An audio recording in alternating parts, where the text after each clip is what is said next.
네, 인사드리겠습니다. 언제나 신박한 과학 대치동의 영타 강사 신민 선생님입니다. 반갑습니다. 네, 저희가 오늘 다룰 주제는요, 바로 이것입니다. 다이아몬드와 연필심은 원래 형제관계인가? 라는 주제로 오늘 강의를 한번 해볼 텐데요. 제가 공교롭게도 오늘 다이아 반지를 차고 왔습니다. 네. 제가 근데 어떻게 이 다이아 반지와 다이아와 연필심, 여러분들이 매일 쓰는 연필심이 형제 관계일 수 있을까요? 이 둘은 어떠한 공통점이 있길래 이런 표현을 쓸 수가 있는 것일까요? 자, 오늘 낱낱이 한번 살펴보도록 하겠습니다. 네. 먼저요, 다이아몬드입니다. 네. 저 이렇게 영롱한 다이아몬드와 그리고 이 거뭇거뭇한 이 흑연과 도대체 어떤 공통점이 있을까요? 심지어 이 둘은요, 어마어마한 성질의 차이를 보이게 됩니다. 자, 먼저 다이아몬드는요, 굵기가, 즉 단단한 정도가 매우 단단합니다. 그래서 저희가 모스 굵기계라고 해서 활석, 석고, 방해석, 형석, 인회석, 정자석, 석용, 황옥, 강옥, 금강석 순으로 순위를 매겨놓은 표가 있는데요. 그 표 중에서 맨 마지막, 즉 10번 금강석이 바로 다이아몬드입니다. 그러니까 압도적으로 단단한 광물이 되겠죠. 네. 자, 그래서요, 이 다이아몬드는 매우 단단하다는 의미로 금강석이라고도 합니다. 또한 어원은 길들일 수 없는, 그 다음에 무적의라는 그리스어에서 어원이 출발했습니다. 심지어 이 다이아몬드는요, 전기 전도성을 띠지 않습니다. 전기 전도성이라는 것은요, 전류가 흐르는 성질을 말하는데요. 여기서 전류가 뭔지 좀 어려운 친구들이 있을 거예요. 너무 쉽습니다. 전하, 류, 흐를 류입니다. 즉 플러스 마이너스를 우린 전하라고 하죠. 이 플러스 마이너스 전하의 흐름을 우리는 전류라고 하는데요. 이 다이아몬드는 전류가 거의 흐르지 않습니다. 반면에요, 연필심. 이 연필심은요, 저희가 알고 있죠. 금강석과는 전혀 반대로 매우 쉽게 부스러지고 매우 무릅니다. 또 그래파이트라고 해서 흑연이라고도 불리우는데요. 이 어원은요, 예전에는, 지금은 저희가 이 펜을 흑연으로 쓰죠. 근데 그때는, 예전에는 납으로 만든 펜을 썼습니다.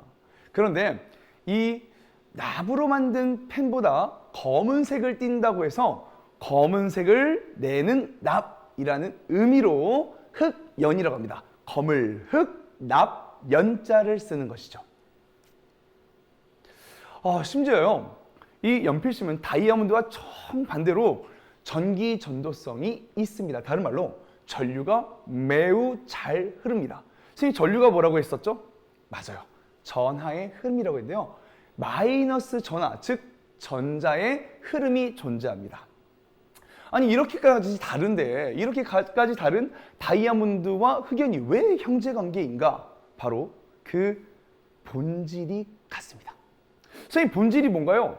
바로 다이아몬드와 흑연을 구성하는 원소, 기본 입자가 똑같다라는 것입니다. 즉, 똑같은 원자로 이루어진 물질입니다. 그렇다면, 자, 다이아몬드와 연필심은 도대체 그 똑같은 입자, 무엇으로 이루어져 있을까에 대해서 한번 알아보겠습니다. 자, 먼저 저희가 원소라는 개념을 좀 알아야 되는데요. 쉽게 말하면 이거예요. 여러분 다 아는 물을 우린 화학식을 뭐라고 부르죠? 맞습니다. H2O라고 하죠. 그럼 이 H2O는요, H가 뭘까요? 하이드로젠, 수소고요. O는 여러분 잘 아실 거라고 믿습니다. 옥시즌, 산소입니다. 이처럼 물을 구성하는 성분은요, 수소와 산소입니다. 이렇게 더 이상 분해되지 않는 가장 기본이 되는 성분을 저희는 원소라고 하는 것이죠. 자, 그러면 물질을 이루는 기본 성분 원소, 도대체 다이아몬드와 흑연은 어떤 기본 성분으로 이루어져 있을까요? 한번 살펴보겠습니다. 바로 네, 맞습니다. 탄소입니다. 여러분들 탄소 잘 아시죠? 이 탄소는 영어로는 카본이라고 하고요. 오늘 선생님 수업 중에서는 이 탄소의 원자 번호가 조금 중요하게 작용할 수도 있어요. 그래서 한번 외워볼게요. 탄소는요, C예요. C. 어떻게 되죠? 6번하고 비슷하죠? 맞습니다. 죄송합니다. 6번입니다. 네, 탄소는 원자 번호가 6번입니다. 그래서 카본의 약자를 써서 C라고 합니다. 여러분은 이 원소를요, 카본이라고 다 쓰기에는 스펠링이 매우 길죠? 그래서 베르셀리우스라는 학자가요, 아주 간단하게 표현을 하게 되는데요. 대문자 하나 또는 대문자 하나, 소문자 하나로 총 하나 또는 두 개의 스펠링으로 원소를 표현하게 돼요. 이거를 우리는 원소 기호라고 합니다. 그래서 선생님이 지금 원소 기호 C를 여러분들께 나타내 드렸습니다. 자, 밑에 보시면요, 12.011이라고 나와 있는 건데요. 이게 쉽게 생각하시면요, 탄소 원자 한 개의 평균 질량이다, 이렇게 생각하시면 되겠습니다. 자세한 내용은 고등학교 가서 배우게 될 겁니다. 이제 탄소에 대해서 한번 알아볼 건데요. 오늘이요, 사실 서브 주제가 이거예요. 탄소는 이중 생활을 한다. 탄소는 다양한 생활을 한다. 탄소는 여러 가지 화합물을 만들어낼 수 있는 매우 다양한 변신의 귀재이다 라는 것을 서브 주제로 잡았어요. 그럼 탄소는 무엇이냐? 선생님이 서브 제목 적어놨죠? 무한에 가까운 변신의 귀재다라고 했습니다. 자, 아까 말씀드린 것처럼 원소 기호는요, C라고 적습니다. 또 원자 번호는요, 6번입니다. 자, 이 원자 번호는요, 모즐리라는 학자가 X선 연구를 통해서 양성자 수를 세게 돼요. 근데 탄소의 양성자 수가 6개더라. 그 양성자 수를 기준으로 6개야? 그럼 너 원자 번호 6번 이렇게 되는 것이죠. 그런데요, 우리가 중성 원자는요, 양성자가 6개이면요, 중성이 되기 위해서 전하량의 총합이 0이 되기 위해서요, 전자의 개수도 6개입니다. 선생님 너무 어려워요. 쉽게 생각하시면 돼요. 양성자 하나가 플러스 1이거든요. 전하량이. 전자 하나는 마이너스 1이에요. 그러면 플러스 1이 6개 있으면 마이너스 1은 몇 개가 있어야 되죠? 맞습니다. 6개가 있어야 0이 되겠죠? 자, 우리는 이것을 중성 원자라고 하고요. 중성 원자 상태에서는요, 원자 번호 6번 탄소는 전자를 6개를 가지게 되는 것이죠. 자, 선생님이 그림을 띄워놨습니다. 이 그림 보시면요, 가운데 C라고 되어 있고요. 맞죠? 그 다음에 껍질이 2개가 있어요. 이거를 우리는 전자가 사는 껍질이라고 해서 전자 껍질이라고 하는데요. 자, 이 첫 번째 껍질, 나중에 배우는데 K 껍질이라고도 해요. 자, 두 번째 껍질 L 껍질이라고 하는데요. 그러면 탄소는 껍질이 몇 개다? 2개입니다. 네. 그러면 첫 번째 껍질에는 전자가 최대 몇 개가 들어갈 수 있냐면요, 2개가 들어갈 수 있습니다. 전자가 최대 몇 개라고요? 2개. 그러면 전자가 이제 몇 개 남았죠? 맞습니다. 총 6개 중에 2개가 첫 번째 껍질에 들어가기 때문에 나머지 4개는 두 번째 껍질에 있게 되는 거죠. 그러면 맨 바깥쪽 껍질이 두 번째 껍질인데 이 두 번째 껍질 전자가 몇 개다? 4개다. 오케이? 자, 이걸 우리는 뭐라고 부르냐면요, 최외곽 전자라고 합니다. 너무 쉽게 생각하면 최외곽, 말 그대로 맨 바깥쪽 껍질에 있는 전자다, 이런 뜻이 되는 것이죠. 따라서 탄소는 첫 번째 껍질 몇 개? 2개. 두 번째 껍질 몇 개? 4개가 되는 것입니다. 자, 그래서요, 또 다른 성질 좀 보면요, 저 선생님이 세 번째 수소나 산소처럼 비금속이다라고 했어요. 비금속을 아는 가장 쉬운 방법 알려드릴까요? 우리 이름 뒤에 뭐뭐소로 끝나는 애들 있죠? 수소, 산소, 탄소, 질소, 이런 것들이 바로 비금속 원소입니다. 네, 우리가 알고 있는 불이나 철이나 이런 금속과는 조금 반대의 경향성을 띠는 원소다라고 생각해 주시면 편할 것 같습니다. 자, 그럼 여러분들이 어렸을 때부터 가끔 봤던 것들이 있어요. 그게 뭐냐면 바로 주기율표이죠. 선생님이 여러분들한테 이 여러분 너무 어려워요 라고 생각하는 이 주기율표까지 가르치게 될 줄 몰랐어요. 근데 준비를 하다 보니까 요즘 아이들, 여러분들이 이 주기율표에 대해서 어느 정도 알고 있더라고요. 그래서 선생님이 준비했습니다. 이 주기율표는요, 최초의 주기율표는 멘델레프라는 사람이 만들었고요. 지금 우리가 쓰는 주기율표는 아까 원자번호를 만들어낸 모즐리라는 사람이 만들었어요. 이 모즐리의 주기율표를 한번 보겠습니다. 자, 이렇게 생겼어요. 자, 여기서 탄소 한번 찾아볼게요. 탄소 어디에 있죠? 선생님, 저기 있어요. 네, 맞죠? 어디 있어요? 두 번째 줄에 1, 2, 3, 4, 5, 6, 7, 8, 9, 10, 11, 12, 13, 14. 두 번째 줄에 14번째에 있습니다. 오케이. 자, 이 가로줄을요, 우리는 뭐라고 하냐? 주기라고 부릅니다. 가로줄을 뭐라고요? 주기라고 부릅니다. 그럼 이 세로줄은 뭐라고 할까요? 족이라고 합니다. 각각이 나타내는 게 있는데요. 그 전에 선생님이 아까 말씀드렸던 거를 복습 한번 해볼게요. 우리 탄소는요, 껍질이 몇 개라고 했었죠? 맞습니다. 2개입니다. 이 껍질수를 저희는 뭐라고 하냐? 주기라고 해요. 그러면 껍질이 2개네요? 그러면 몇 번째 가로줄에 있어야 되죠? 맞습니다. 두 번째 가로줄 2주기에 있어야 되는 것이죠. 자, 그 다음에요. 저희가 이 세로줄을 우리가 족이라고 한다고 했죠? 근데 탄소는 14족에 있어요. 우리 한번 1의 자리만 읽어볼까요?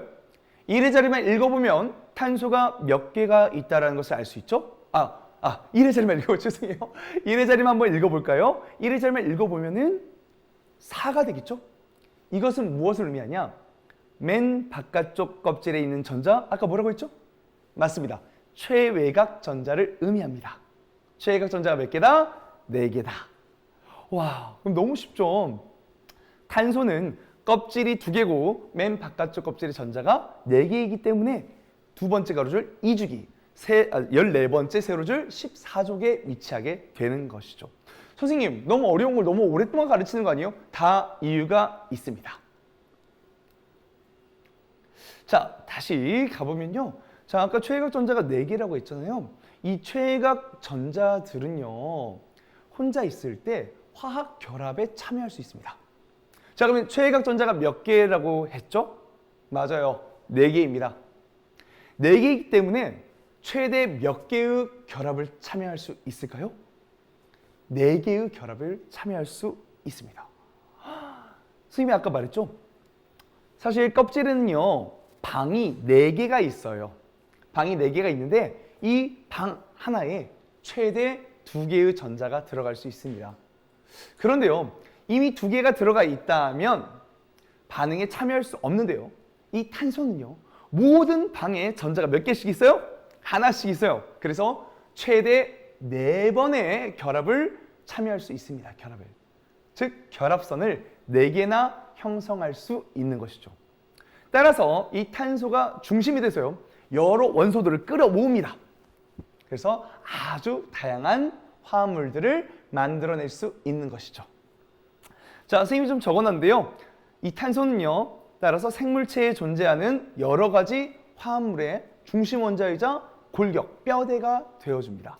자, 또한 탄소를 포함하는 화합물의 총칭을요, 탄소가 있을 유기화합물, 탄소가 없으면요, 무기화합물이라고 합니다.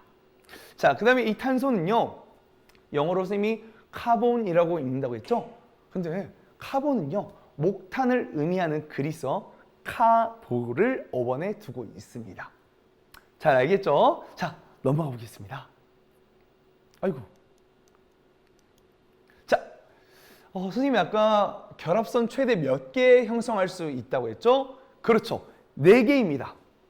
자, 여러분들 여기 보시면은 이중결합이라고 써져 있는 거 있죠? 그럼 탄소를 어떤 걸 봐도 결합선이 몇 개가 있는 걸 확인할 수 있죠? 맞아요. 4개를 형성할 수 있어요. 그래서 이 탄소와 탄소끼리는요, 서로 두 번의 결합을 할 수 있다. 다른 말로 이중결합도 할 수 있고요. 자, 그 다음에 3번도 할 수 있겠죠? 3중결합도 할 수 있고요. 줄줄이 링킹 될 수도 있습니다. 이것을 우리는 사슬 구조라고 합니다. 또한 줄줄이 사슬 구조에 가지가 달린 모양이 될 수 있겠죠? 그래서 가지 달린 사슴 모양. 또한 고리 모양으로 연결될 수도 있습니다. 그래서 이걸 사이클로 고리 모형, 고리 모양이라고도 합니다. 자, 이처럼 탄소는 매우 다양한 구조를 가질 수 있는 것이죠. 왜요? 무려 결합에 참여할 수 있는 전자가 4개나 되기 때문이죠. 선생님, 그러면 이 이야기를 왜 하는 걸까요? 우리의 주인공 다이아몬드와 흑연, 연필심과 관련이 있기 때문입니다. 자, 선생님이 아까 말했었죠. 다이아몬드와 연필심, 흑연은요, 형제관계라고 했어요. 그 이유는 무엇이냐? 그 물질들을 이루는 원소가 둘 다 탄소로 일정하기 때문입니다. 자, 그러니까 다이아몬드도 뭐로 이루어져 있다고요? 탄소로만 이루어져 있어요. 그러면 흑연은요? 흑연도 탄소로만 이루어져 있어요. 선생님, 둘 다 똑같은 물질로만 이루어져 있는데 왜 이렇게 성질이 완벽하게 다를까요? 자, 여러분들 그래서 준비했습니다. 바로 탄소 동소체입니다. 동소체라는 것은요, 동이 뭘까요? 네, 맞아요. 같을 동자예요. 소는요? 맞아요. 원소예요. 즉, 같은 원소로 이루어진 물질이다라고 해요. 즉, 탄소 동소체라고 하면 탄소로만 이루어진 물질이다 이 뜻이 되겠습니다. 다이아몬드도 탄소로만 이루어져 있고요. 흑연도 탄소로만 이루어져 있습니다. 자, 그래서 선생님이 정의를 좀 적어놨는데요. 탄소 한 가지 원소로만 이루어진 물체를 우리는 탄소 동소체라고 하고요. 자, 이 탄소 동소체는요, 크게 5종류가 있습니다. 이거 매우 흥미로운데요. 자, 우리 2가지는 배웠죠? 자, 첫 번째 뭐예요? 맞습니다. 다이아몬드고요. 2번째요? 네, 흑연입니다. 자, 3번째는요, 그래핀이라고 합니다. 자, 4번째, CNT. C가 뭘까요? 카본. N은요, 나노. T는 튜브입니다.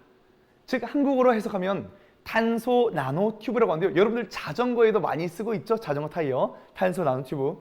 그 다음에 탄소끼리 축구공을 만든 게 있어요. 이것을 우리는 뭐라고 하냐?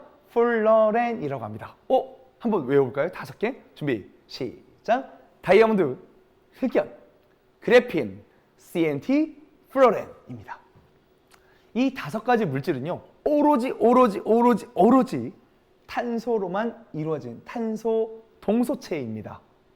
자, 그러면 각각의 특징이 같을까요? 다를까요? 선생님, 같은 물질로 이루어졌을까? 똑같지 않을까요? 아까 말했죠. 얘네들은 뭐다? 형제관계인데 매우 성격이 다른 형제관계입니다. 한번 살펴보겠습니다. 자, 첫 번째입니다. 아까 봤던 다이아몬드인데요. 정말 너무 아름답죠. 이 다이아몬드는요, 한 개의 탄소가 결합선 몇 개 형성할 수 있댔죠? 4개 형성할 수 있는데 이 탄소 하나가 결합선 4개를 모두 형성하는데 이 결합선마다 붙어있는 원소가 뭐다? 또 탄소예요. 즉, 탄소 원자 한 개가 4개의 탄소와 결합되어 있어요. 그러면 모든 전자를 결합하는 데 써버렸네요. 그럼 남는 전자가 있다 없다? 없다. 선생님, 아까 전자가 전하의 흐름, 즉 전류를 만들어낸다고 했죠? 그럼 남는 전자가 없으니까 전류가 흘러요, 안 흘러요? 안 흐릅니다. 그래서 다이아몬드는 이 5가지 탄소 동소체 중에서도 유일하게 전류가 흐르지 않는 것이죠. 그리고 매우 단단합니다. 자, 그 다음에 이제 흑연을 한번 가보겠습니다. 자, 흑연은 이렇게 이거는 다이아몬드네요. 자, 다이아몬드의 구조입니다. 자, 선생님이 이게 검은색으로 표현된 것들이 바로 탄소인데요. 이 탄소 하나당 결합선이 몇 개씩 형성되어 있죠? 네, 맞아요. 4개씩 형성되어 있습니다. 따라서 전류가 흐르지 않는다고 말씀드렸죠? 자, 그 다음에요. 지금 보시는 그림이 바로 흑연입니다. 흑연은요, 벌집 모양의 판을 이루고 있네요. 누가요? 탄소가요. 근데 이 벌집 모양의 탄소가 벌집 모양의 판이 하나만 있나요? 여러 겹이 줄줄이 뚜루룩 있나요? 뚜루룩 있죠. 자, 이 판과 판 사이에 약한 인력에 의해서 쭉 결합되어 있는 것이 바로 흑연입니다. 자, 선생님, 흑연은요, 그러면 도대체 어떻게 글씨가 써져 있는 걸까요? 판과 판 사이의 인력이 매우 약합니다. 이 약한 인력보다 더 강한 마찰력을 제공해주면 슥 판이 끊어지겠죠. 그래서 끊어지고 남은 판이 바로 글씨가 되는 것이죠. 검은색 글씨가 되는 것입니다. 자, 그다음에 이 흑연을 영어로 그래파이트라고 하는데요. 이따가 그래파이트를 하는 이유를 좀 알려드리겠습니다. 자, 이 그림 보시면요. 한 개의 탄소가 몇 개의 탄소랑 결합되어 있죠? 결합선이 몇 개예요? 하나당 3개죠. 선생님, 탄소는 4개까지 결합할 수 있다고 했잖아요. 그러면 하나의 전자는 뭐하고 있다? 놀고 있다. 그럼 이 전자는 가만히 있다? 움직일 수 있다? 움직일 수 있다. 따라서 마이너스 전하를 가진 전자가 움직일 수 있으니 전하의 흐름, 전류가 흐르겠죠. 그래서 우리 여러분 연필심을 전극이 꽂으면 전류가 매우 잘 통하는 것입니다. 엄청 신기하죠. 똑같은 탄소로만 이루어진 물질인데 하나는 전류가 통하고 하나는 전류가 통하지 않는다는 것이죠. 자, 그래서 이렇게 육각형이 여러 개 이어진 층이 여러 겹으로 이루어져 있는 것을 우리는 흑연이라고 하는데요. 이 육각지의 벌집판을 한 조각 떼어볼게요. 한 조각 떼면 뭐가 되냐? 바로 이 그래핀이라는 물질이 되게 됩니다. 와, 그래핀은 어떻게 만든다고요? 연필심에서 여러분 그 있잖아요. 테이프 같은 걸로 연필심을 이렇게 여러 번 뜯으면요.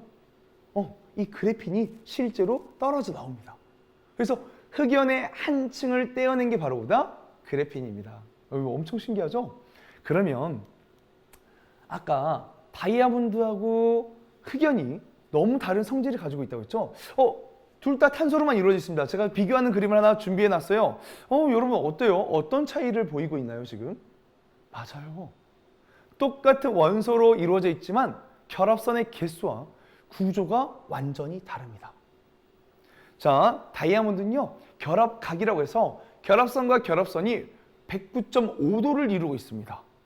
예, 109.5도로 해서 이렇게 4개의 결합선을 이루고 있고요. 근데 아까 흑연은 어떻게 됐어요? 벌집판이 여러 겹 겹치는 형태라고 했습니다. 그래서 똑같은 원소로 이루어져 있다 하더라도 구조가 다르기 때문에 완벽하게 성질이 다른 것이죠. 이제 조금 이해가 가죠? 자, 그러면 그래핀은 또 어떤 성질이 있을까요? 자, 그래핀도 한번 보겠습니다. 얘도 한 개의 탄소에 3개의 탄소가 결합되어 있습니다. 그 말인즉슨 결합선이 몇 개다? 3개라는 것이죠. 아, 이렇게 3개니까 또 전자가 하나 남겠네요. 맞죠? 자, 이 남는 전자는요, 또 전류를 흐를 수 있게 합니다. 자, 그래서 이 그래핀은요, 요즘 신소재라고 하죠. 새로운 소재라고 합니다. 매우 유용한 신소재로 쓰여요. 매우 질기고요.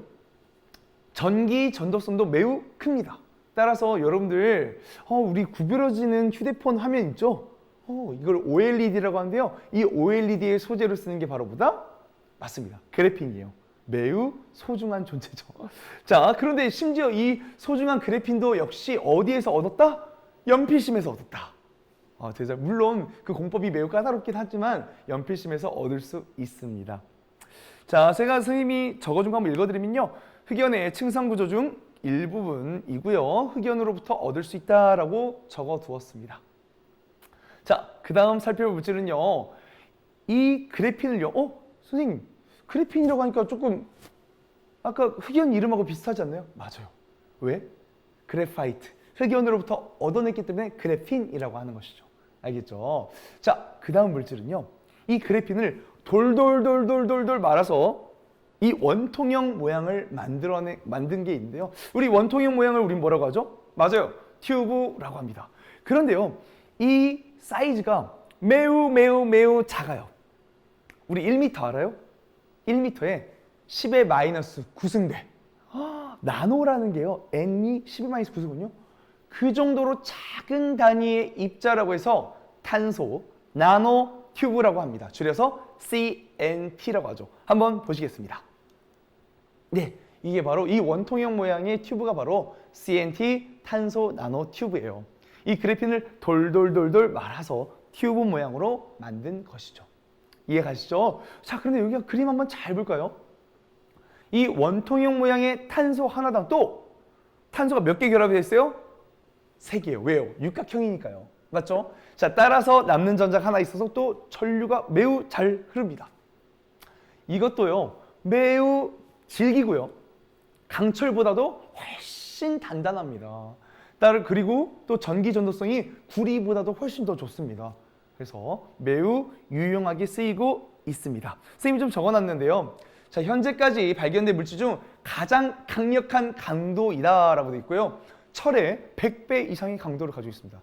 너무 훌륭한 소재죠. 자, 마지막입니다. 여러분들 축구 좋아하시나요?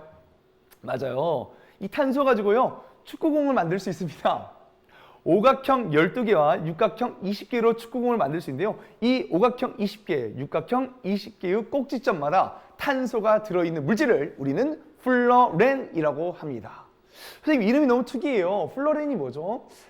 이 건축가 이름을 딴 건데요. 벅민스터 플러렌이라는 사람이 지은 건물이 이 축구공 모양과 똑같았어요. 그래서 그 모양과 비슷하다라고 해서 벅민스터 빼고 플러렌이라고 간단하게 부르게 된 것이죠. 네, 자, 그래서 얘는 탄소로 만든 축구공이라고 선생님이 제목을 지어봤어요. 근데 탄소가 꼭지점이 몇 개일까요? 여러분 똑똑해서 알 텐데 꼭지점이 60개입니다. 그럼 탄소가 몇 개로 이루어져 있다고요? 맞아요. 60개로 이루어져 있습니다. 따라서요, 그냥 C라고 표현한 게 아니라 탄소 60개가 하나의 고유한 성질을 띈다. 이 고유한 성질을 띠는 입자를 우리는 분자라고 하거든요. 탄소 60개가 분자다 해서 우리는 C라고 표현하지 않습니다. 나머지 선생님이 아까 말했던 탄소 성질 5개 중에서 나머지 4개는요. 다 C라고 표현해도 되거든요. 근데 얘는요, C라고 표현하지 않고 C60이라고 합니다. 탄소 60개가 하나의 고유한 성질, 축구공을 만든다라는 것이죠. 여러분들 딱 그림 보시면 어떤 성질이 있나요? 맞아요. 가운데가 텅 비어 있습니다. 그래서 이 텅 빈 공간에다가 우리는 의약품, 약품 같은 것을 넣어서 저장할 수 있어요. 그리고 이것들을 먹어서 안에서 분해시킬 수도 있는 것이죠. 엄청나게 훌륭한 소재입니다. 자, 그 다음에요. 이렇게 탄소 동소체를 한번 알아봤고요. 이 탄소 동소체가 서로 어떤 연관관계가 있는지 선생님이 그림을 하나 더 준비했습니다. 자, 보시면요. 흑연이 층층이 있다고 했었죠. 흑연은 벌집판이 층층이 있는 건데요. 이 중에 하나를 떼어낸 게, 자, 맨 밑에 보시는 바로 뭐다? 그래핀이다. 그리고 이것을 돌돌돌 마른 게요. 탄소 나노튜브다. 또한 이것으로 랩핑을 해서 플러렌, 축구공 모양을 만들 수도 있다. 그러니까요, 여러분 너무 신기하잖아요. 연필이라는 하나의 형제를 통해서 여러 다른 매우 성질이 다양한 형제들을 만들 수 있다는 것이죠. 그리고 심지어 이 모든 물질들은 뭐다? 오로지 탄소로만 이루어져 있다. 형제관계가 확실하죠. 네, 넘어가겠습니다. 자, 그런데요. 이렇게 우리한테 매우 유용한 탄소는요, 꼭 유용하기만 할까요? 여러분들 요즘에 뉴스에서 보시면 탄소 중립이다, 탄소 배출을 줄여야 된다, 에너지 제로하우스다, 대체 에너지다, 신재생 에너지다. 탄소 이야기가 끊임없이 나옵니다. 자, 이렇게 탄소 이야기가 끊임없이 나오는 이유는 무엇일까요?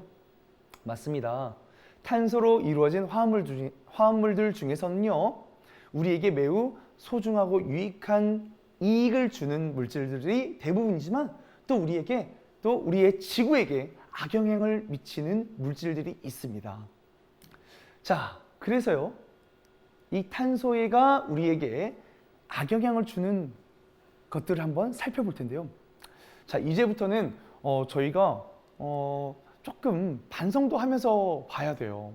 자, 일단 선생님이 이 그림 한번 준비했는데요. 거뭇거뭇한 게 뭐예요? 탄소예요. 이렇게 빨간 건 뭘까요?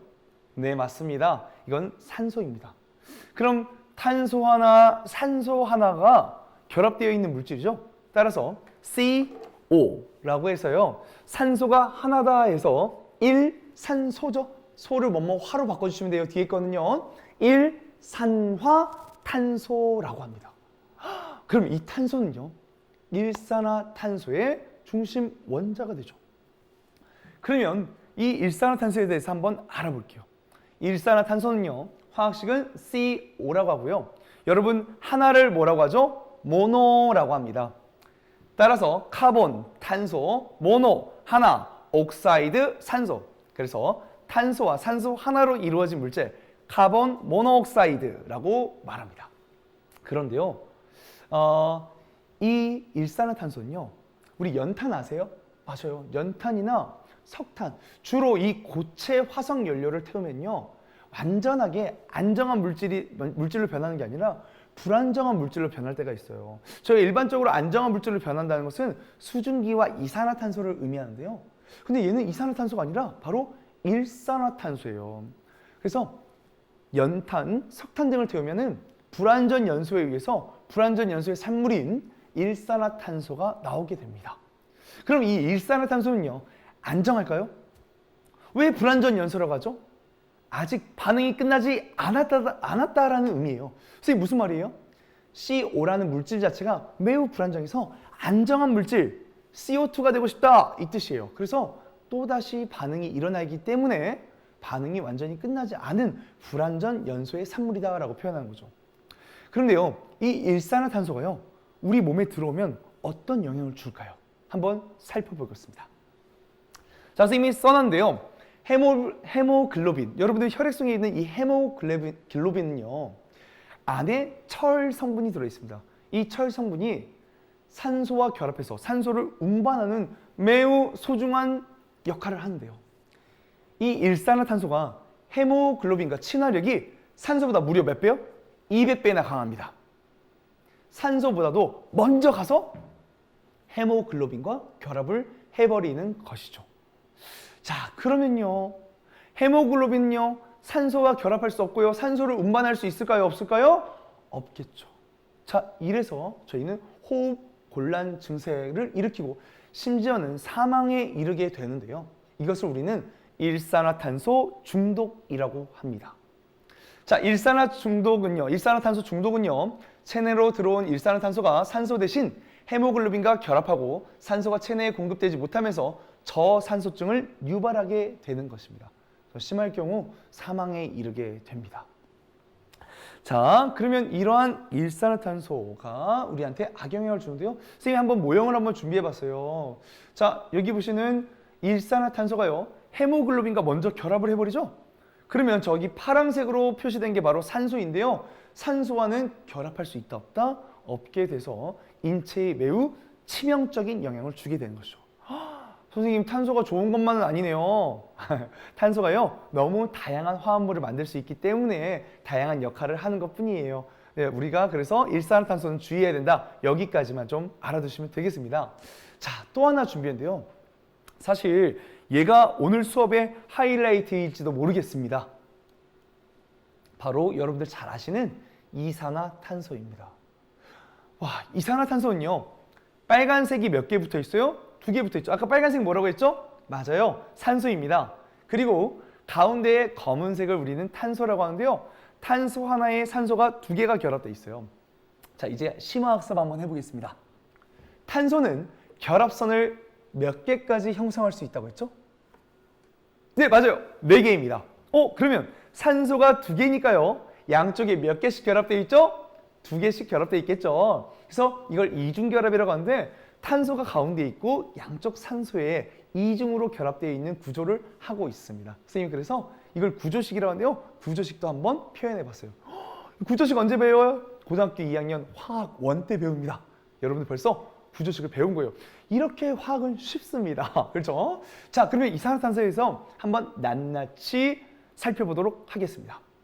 선생님이요, 사실 이번 주제를 선택한 이유가 있어요. 여러분들 여기서부터 너무 잘 들어야 돼요. 이 이산화탄소가 지구의 종말을 가져오고 있어요.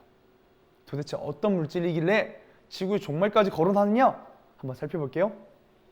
화학식은요, CO2라고 합니다. 와, 그러면 카본, 탄소 하나에 옥사이드, 산소가 몇 개가 결합되어 있죠? 2개가 결합되어 있다 했죠?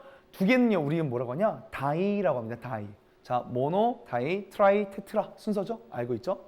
자, 따라서 카본, 다이, 옥사이드. 탄소 하나와 2개의 산소로 이루어진 물질이다 라는 것이죠. 자, 이 CO2는요, 지구 대기 성분의 무려 4위입니다. 선생님, 4위면요? 한 30% 정도 되나요? 한 20% 정도 되나요? 아닙니다. N2라고 하죠? 질소가요, 공기 중에 무려 78%나 존재합니다. 이 질소는 매우 안정하기 때문에 아주 오랫동안 안정한 상태로 남아있을 수 있습니다. 그리고 우리가 호흡할 때 뭐 쓰죠? 맞아요. 산소죠. 이 산소가 21%를 차지합니다. 칠소 78, 산소 21, 합쳐서 99%인 거죠. 그러면 3등, 4등 해봤자 1%가 채 돼야 안 돼요? 안 됩니다. 3등은 누구죠? 아르곤이라는 매우 안정한 기체가 차지했네요. 자, 이 3등 아르곤요, 무려 0.93%예요. 와, 1% 중에서도 0.93%를 차지했어요. 그러면 4위인 이산화탄소는 고작 몇이다? 0.03%이다. 선생님, 고작 지구 대기 성분의 0.03%면 우리가 신경 안 써도 되는 거 아니에요? 아니 도대체 이산화탄소 왜 우리가 조심해야 되고 0.03%밖에 되지 않는데 왜 우리가 신경을 써야 할까요? 여러분, 이산화탄소는요 0.01%만 증가해도 지구의 평균 기온을 어마어마하게 올리게 됩니다. 조금 더 구체적으로 살펴볼게요. 자, 선생님, 물에 녹으면 산성이라고 했죠? 여러분들 잘 아실지 모르겠는데 물이 H2O고요. 이산화탄소는 CO2입니다. 그러면 물에 이산화탄소 녹으면 H2CO3 바로 탄산이라는 게 만들어집니다. 여러분 탄산음료 알죠? 이 탄산은요 산성을 띠게 됩니다. 그래서 해양의 산성화를 시킵니다. 선생님, 이 해양의 산성화를 시키면 뭐가 문제인데요? 여러분들 조개 껍데기, 달걀 껍데기는요 우리가 탄산칼슘이라는 성분으로 되어 있습니다. 심지어 산호도 이 탄산칼슘으로 되어 있는데요. 뭐 석회 성분이라고 하죠. 근데 이 탄산칼슘이 탄산에 매우 약해요. 그래서 해양이 산성화가 되면 조개 껍데기가 녹게 됩니다. 그래서 해양 생물의 종류가 그리고 개체수가 급격하게 줄어드는 현상을 초래할 수 있습니다. 그래서 대기 중에 이산화탄소 농도가 높아지면 된다, 안 된다? 안 된다라는 것이죠. 심지어요, 이 이산화탄소는요, 우리가 온실기체라는 게 있어요. 온실기체가 뭘까요? 여러분들 온실효과라는 말 많이 들어봤죠? 이 온실효과가 뭐냐? 그린하우스 이펙트라고 해요. 절대 부정적인 의미는 아닙니다. 그런데 이 온실효과를 일으키는 주범이 바로 누구다? CO2, 이산화탄소입니다. 온실기체가 매우 다양한데요. 그 중에서도 가장 크게 영향을 주는 게 바로 이산화탄소입니다. 한번 살펴보겠습니다. 온실효과를 일으켜 지구의 평균 기온을 높이는 온실기체 중 가장 큰 영향을 주는 물질이 바로 이산화탄소라고 적어놨습니다. 이 온실기체는요, 수증기, 메테인, 이산화탄소, CFC, 그리고 프레온가스, CFC가 프레온가스입니다. 오존, 이런 것들이 있는데요. 이 중에서도 주범이라고 말씀드렸죠. 그런데요, 이 중에서 메테인, 이산화탄소, 프레온가스는요, 바로 탄소가 중심 원자입니다. 선생님, 그렇게 소중한 탄소가 이렇게 우리한테 악영향을 주는 물질로 변신할 수도 있군요. 무려 3가지나 우리 지구의 평균 기온을 올리는 그런 온실기체의 주범이었다는 거죠. 자, 선생님이 그래프를 하나 준비했어요. 매우 씁쓸한 그래프인데요.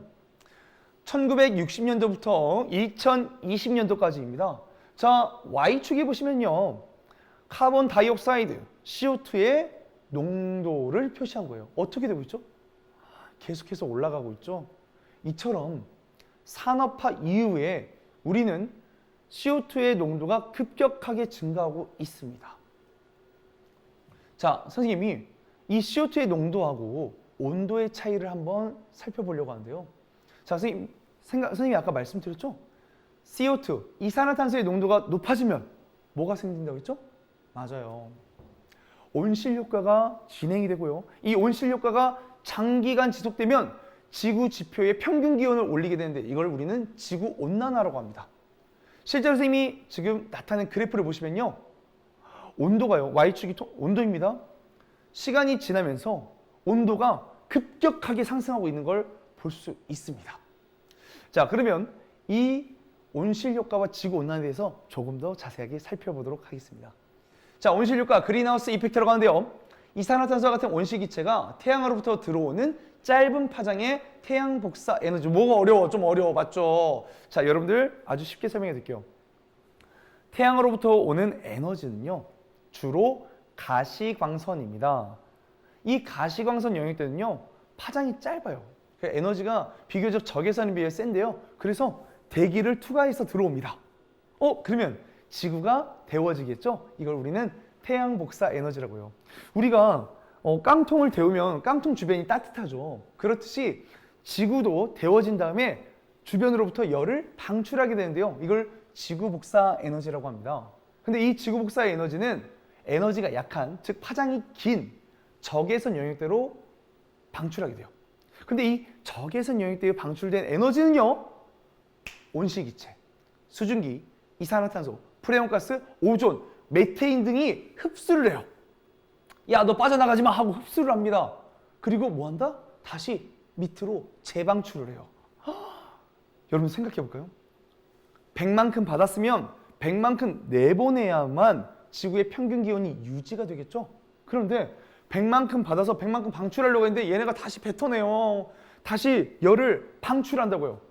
그러면 우리는 지구의 평균 기온이 어떻게 된다? 높아질 수밖에 없는 것이죠. 자, 그래서 다시 한번 보시면요. 태양 복사 에너지는 통과시키지만 지구로부터 나가려는 지구 복사 에너지는 흡수하고 또 다시 밑으로 재복사를 시키기 때문에 지구 대기의 온도, 또 지표면의 온도를 높이게 되는 것입니다. 자, 그러면 도대체 이러한 온실 효과는 왜 이렇게 심해지냐? 바로 온실기체가 많아지기 때문이겠죠? 온실기체가 많아지는 이유 설명드리겠습니다. 인간 때문이에요.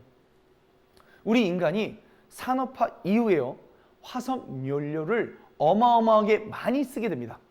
우리가 이 화석 연료는 탄화수소라고도 하는데요. 바로 탄소와 수소로 이루어져 있기 때문에 탄화수소라고 해요.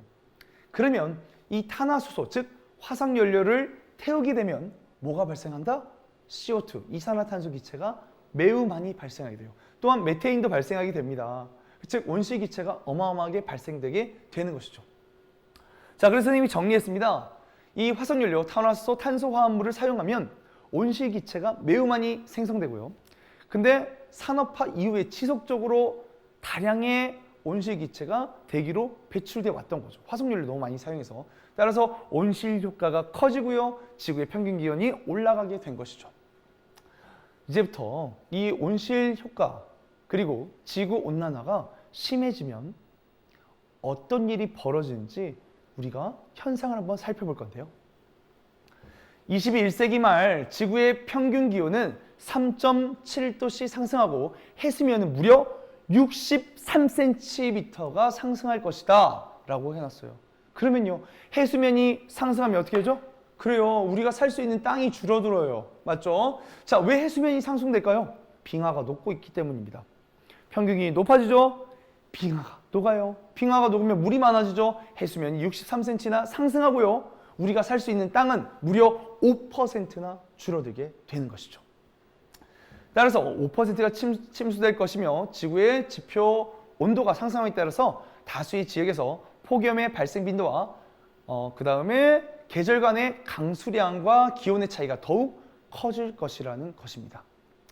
기상이변도 많이 심해지게 되고요. 더워지는 지역은요, 가뭄이 많이 일어나게 되면요, 토양이 건조하게 돼서 산사태가 일어나요. 그래서 가뭄과 산사태, 또한 질병이 증가합니다. 선생님, 아니 이산화탄소 농도가 증가하는데 왜 질병이 증가해요? 여러분들, 지구의 평균 기온이 증가하면요, 실제로 말라리아나 댕기열이 더 확산될 수 있습니다. 이 바이러스들은 온도가 높은 공간에서 더 잘 생존하게 되거든요. 실제로 현재 말라리아와 댕기열의 발생 빈도가 증가하고 있습니다. 자, 영상 한 편 보실 텐데요. 지금 우리가 사용하는 이 화석연료 때문에 도대체 어떤 현상이 이루어지고 있는지 한번 살펴보도록 하겠습니다.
온도가 6도가 오르면요, 대멸종이 이르게 됩니다.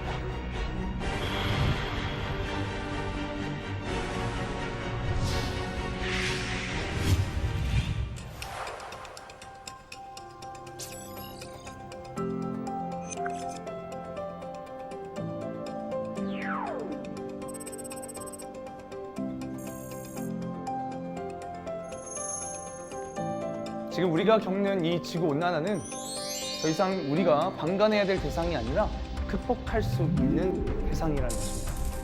여러분들의 노력으로요.